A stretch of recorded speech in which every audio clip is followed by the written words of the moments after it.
And in Mountain View, hundreds of people gathered for a protest against the actions of the Trump administration there, including potential Social Security cuts, mass deportations.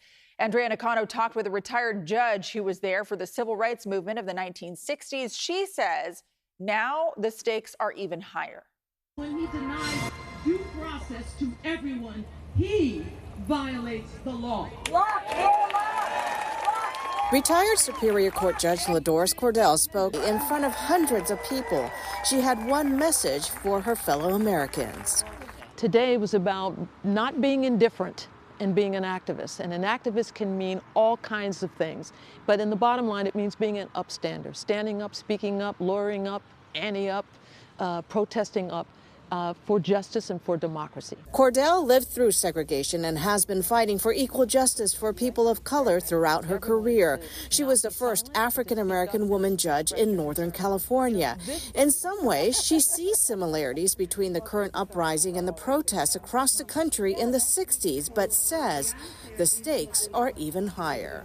What's happening in this country now, it's very different from when I was protesting in the 60s. Why? Because in the 60s, there was really one issue, and it was about racism, segregation. This time, it's about everything. Many here had signs in hand, even draping signs on pets with dogs opposing the work of the Department of Government Efficiency. It's what I can do. I can't go back to Washington. I can't do this. Is just my little part to take my felt pens and to come out here and to protest. Much of the crowd sounding off about how the first few months of the Trump presidency has impacted them. My Medicare, my 401k. I worked as a nurse for over 37 years. And to see my 401k drop over $60,000 in 1 week. It's just, that's my savings. I want to stay in this country. I'm a naturalized U.S. citizen, and this is my home, and democracy's in peril, and I could not have imagined that this is I did not even fathom that this was a possibility in this country.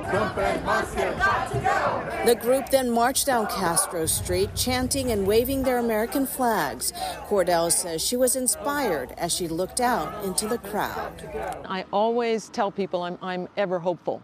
So I'm hopeful because so many people are coming out and speaking out.